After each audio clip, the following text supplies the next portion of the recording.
Let's go there. You're probably gonna pick Angel Trap. Because I know that there are better ones than that. Cost's always been dying to answer this question, so I'll give it to him. A room full of women eating my organs. The lady trap. I put an S on the end of that bogey. Which order one? Take out this. That would be painful if they really ate it. Someone gave it to me, I took it, baby. For me, the worst trap I can think of in March of 2015 would be to be stuck forever in a room full of campaigning Republicans.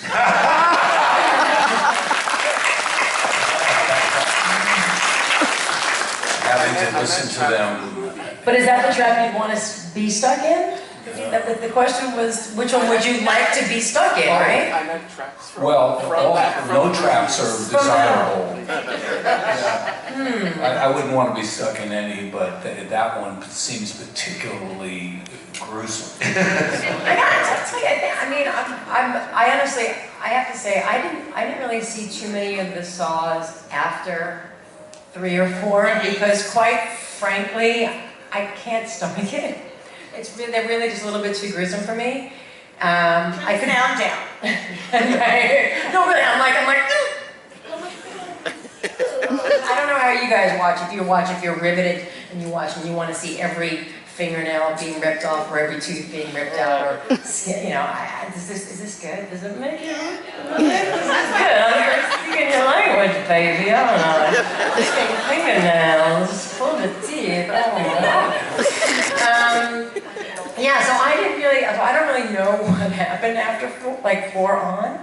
I don't even know where I was going with this. The trap. Yeah. The reverse bear trap. The Shawnees. Like from the beginning, the first one I thought was really crazy. And even the dude. You do? I do. Well, I'm gonna watch it. I'm gonna watch it just for you, just because you're my friend, and I want to see your relationship. I want to see your relationship. I want to see this love thing between you guys. So 8. Together in heaven and saw 8. It's really awesome. Fly around. While we're in the subject of traps and gore, what set the Saw films apart, I think, was, I'll tell you a quick story about.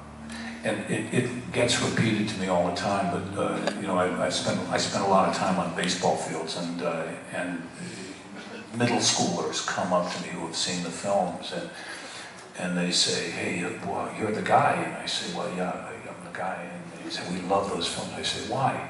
They say, "Well, because they teach us stuff." and I'm like, "Well, there's like 6 of these kids standing on a group," and I say, "What do you mean what do they teach?" And they say, "Well, they teach you stuff about I'm like, what?" And they say, "Well, about appreciating life." And so you can have all the gore and traps and twists and turns and surprises and all the things that make horror films wonderful. People come to see these films. They don't come for, if you want to go see philosophy or whatever, you can go to see a period piece or, a romantic comedy, or, but you don't usually, what makes people go to horror films is they want the visceral experience. And, but I think we were able to put a layer in to the films that made you think. And that, for me, made it worthwhile. And you can accomplish as much in the horror genre as you can in any other genre if the writing is there. It's all about the writing. And horror has been kind of the weak sister in Hollywood for many years because producers and directors didn't care about the writing because they didn't think that they didn't think any deeper than that. So I think there was some elements that we were able to introduce into Saw that made you think. And every time somebody comes to me, and several people said it today, there were recurring themes.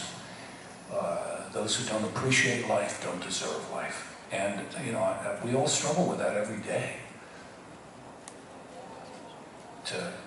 It's easy to be negative. Negative happens automatically. But to have a sense of appreciation and a sense of gratitude for what we have is not as easy. We take it for granted sometimes, a lot of the time. So I appreciate that about the films, and that's what made it bearable to do in the face of some of the traps and some of the gore and some of the blood and some of that there was this small element that we were able to introduce. Fear makes you feel, it's an emotion, and you saw fans come there to feel things. And how many people walk through their lives like a zombie, literally, and don't really feel that much every day, no adrenaline. And these films, not only are they thrillers without the gore on their own, they're amazing, they make you think and figure things out, but they also make you feel things. They get excited and scared, and it's so fun to watch people watching horror movies and Saw movies, because I believe it makes us feel things. Okay, right here in the middle. Actually, this is more of a statement. I want to thank the whole cast, because after Saw 3 all the way to Saw 7, I actually had dreams and thoughts throughout the day of if I woke up and there was a tape recorder on next to my bed, what would it say? What would it say about my life? Did you question your life then, and how you were living it? Awesome! That's great! If Jigsaw wrote a tape about to me, what would it say? What would it say? I don't know. In the back there.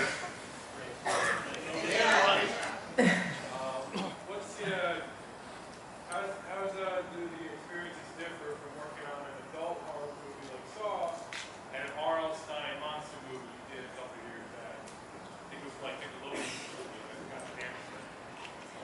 Yeah, there's no difference. There isn't, because as an actor, I approach, it doesn't matter whether it's Seinfeld, I approach all roles the same way. I ask myself questions about who the person is and what they mean by what they say, because you can say something and you can have 5 different meanings.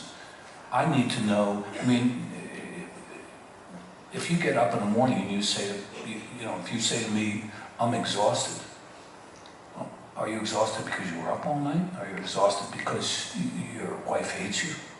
Are you exhausted because you hate your job? Were you in a traffic jam getting to work? Exhausted can be, are you emotionally exhausted, physically exhausted? If you are an actor and you have to say lines and you don't understand what you're saying, you'll go mad after a while. You have to understand specifically, when you get up in the morning, you know exactly what you did from the moment you got out of bed till the moment you got to work.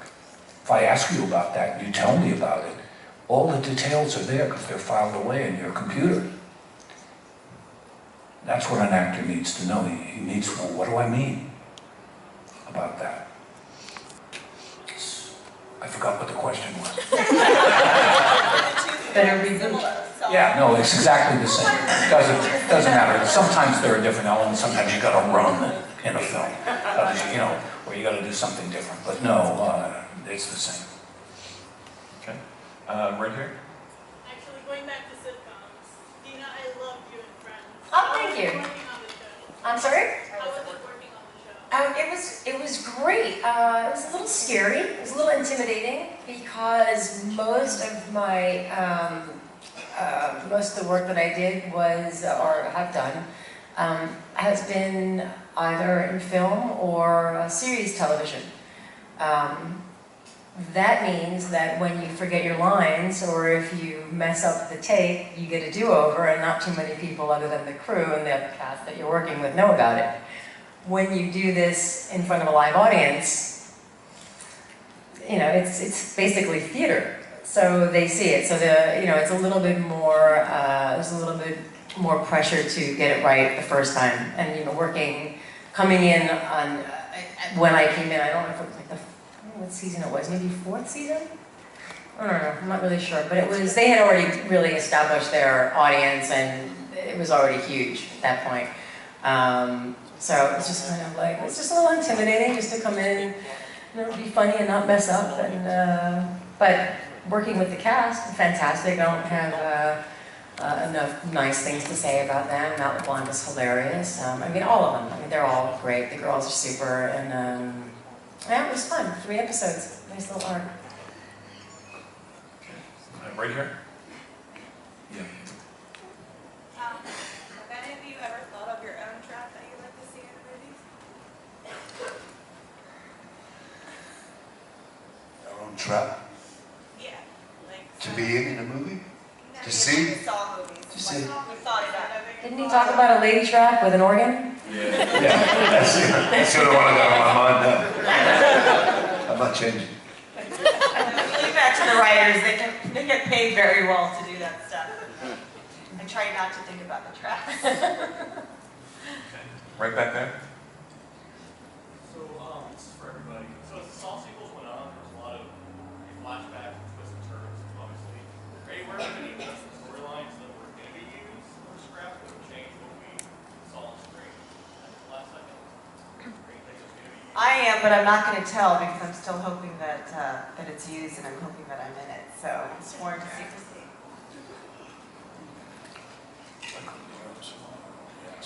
Are you aware of any other sequels or anything like that? Some ideas that didn't get used in any of the Saw movies?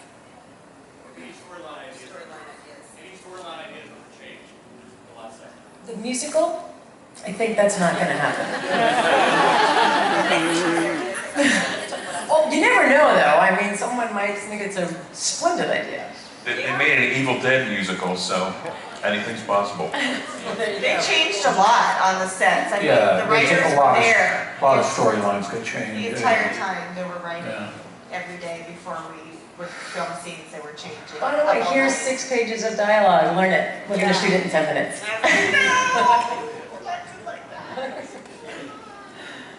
I had a question for each of the cast.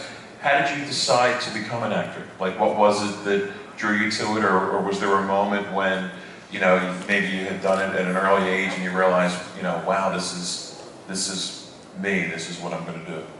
I mean, because to me, it's got to be so scary.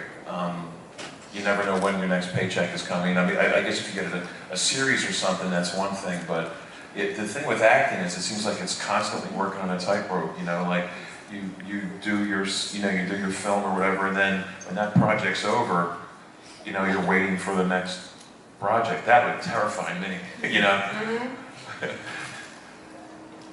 Well, that's a pretty good definition of what an actor's life is like. Yeah, you don't go into acting unless you can't do anything else, or you know, you're so committed to it that you know, you're willing to pay the price. You know, I was thinking about that recently, in line with what you just asked. I was on a train and I figured out I had done 53 different part-time jobs during the time that I was trying to be gainfully employed as an actor, which took a long time. And during that time I did 53 different jobs. Most of them were pretty menial. So that's what I mean by, you know, the price. And as far as becoming an actor goes, I was also thinking about, I was remembering when I was 7 years old, I had this note from the principal in my hand, and I was to bring the note home it was about my behavior in school, and I was to bring the note home and get it signed by my parents. And halfway between school and home, I collapsed in the street. I'm not quite sure why, but I did. I just threw myself in the street and in the gutter, and people gathered around me, and traffic went by, and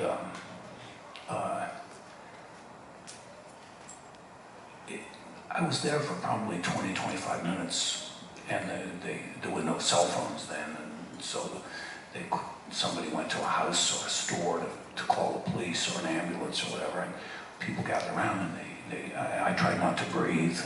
And it was a moment-to-moment kind of situation, you know, so I was like, I knew what I had to do right away. Once I threw myself in the street, I could tell I was playing off my fellow actors, which is one of the things actors have to do. You have to take something from the actor you're working with, and I was playing off all these 40 people who had gathered around me. Oh, the poor kid, he's dead, you know, or what's wrong with him?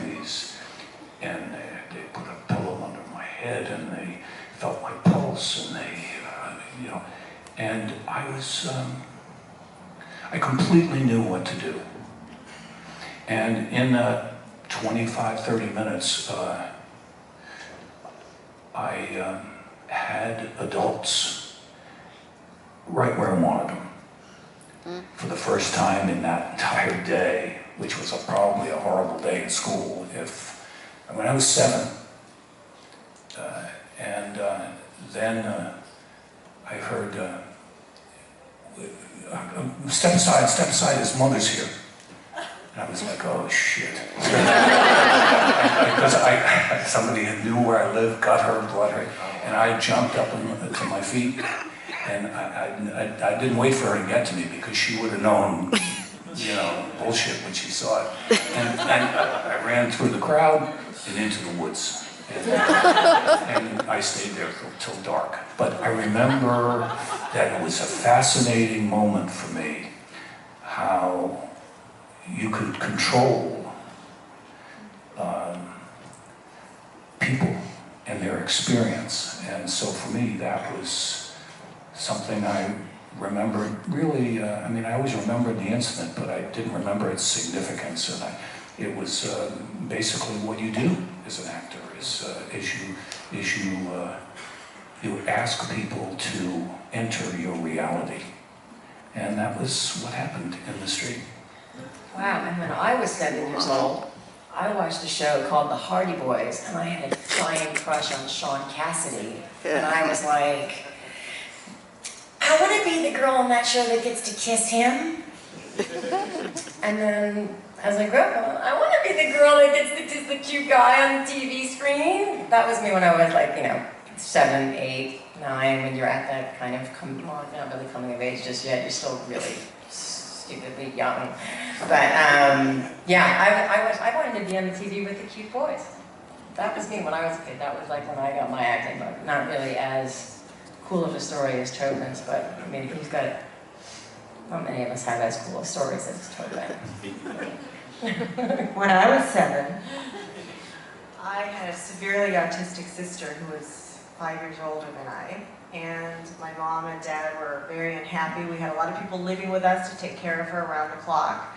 And I escaped into TV, like I Love Lucy and That Girl and Sonny and Cher. And I started acting out these scenes from Lucy, and I truly believed that I was these characters. And I realized through doing these scenes for my mother, it made her happy, it made her laugh. And she just loved it when I did these things. So that made me feel really good. And then somebody filmed me doing it one time, and I saw it back on the TV monitor, and I said, I'm so cute. I want to be on TV. And I got into theater when I was really a little girl, and then I went and tried to get an agent in San Diego, and she said, oh, you have too much hair, there's nothing going on down here. So I remember driving home thinking, I'm just going to throw myself into school and forget about acting. But of course I did school plays in high school, and then I was 16, and some guy that had a crush on me said, go audition for a Pepsi commercial. they're shooting here in San Diego, and I got the commercial, and I was like, oh, that's right, I wanted to be an actress. This feels so right. And guess what? I was on a horse in the commercial. On a horse. If any of you know, that's sort of what I got famous for when I was 19, riding a horse. So then I decided, I heard I could graduate early, I had enough credits, I moved to LA the next day, and I got private school within a couple of years of being up here. So. I was going funny with my answer. I was trying to go funny with my answer. But it was honest too. Right? 7. Yeah. Mine was honest and not so funny. Tobin, I mean, Costas. When I was 7, He had a crush on Sean Cassidy. when I was 7, I was 7. But after that, He was 8. even after that, I wasn't very good at school. I used to daydream and things like that. And I remember falling in love with playing soccer, and that was the first time I had discipline. And then life went on, and I grew up a little bit, and I'm still growing up, but I grew up a little, and I ended up not having much interest other than chasing that soccer ball and being fit and knowing what's happening. But I remember coming to LA and going to an acting class because people said, you should just go and try this, right? And when I grew up, I was far, far away, and we used to watch the old movies and think, you know, where do you go to do that? And it wasn't even in my mind. But I ended up going to class, and I found discipline again. I was interested in human behavior and things like that. And somehow I started getting interest, and people put me in a few movies, and of course you have to fight for those movies and those experiences, and I found something I was interested in. And it was basically about human nature. And then sometimes you get to put it on film, and it still interests me because it's hard to be really good at it, and it's never boring if you really want to be good. So, you know, still playing around trying to be good. Yeah, 'cause you're always learning, aren't you? We're always learning. We're always having more things to call on from our past lives. I remember I was 20 thinking, I don't have that much to think about when I'm acting, like, whatever. And now, forget about it. Oh my God. By the way, Tobin was born to play this part, Jigsaw, because he went into the gutter, got up, went to the ground, in the movie, and he got up. You know, I thought of that too. Yeah, playing dead in the street. Yeah. Wow. Interesting. Totally. Right here. Betsy, you kind of touched on this earlier in your talk. The experience you went through with your cancer scare, that obviously that was a formative experience, a life-changing, life-appreciating experience. I'm wondering if the rest of you have ever had an experience that, like you touched on, that makes you say, holy shit, I'm really lucky to still be here. Like the characters in the film that are describers of the tracks. Do you have a specific experience that you'd like to share, or that's personal, that makes you go, yeah, I wish it like more than, maybe you did before? I practice yoga daily. So I think that like the first, I mean, I know it's a little hokey, but honestly what you kind of learn is the moment you kind of step on your mat or sit on your mat and just have that first couple of minutes of meditation, that's when you kind of go inside and find that, gratitude and think of all the things that you have and try to keep your mind out of the negativity, and because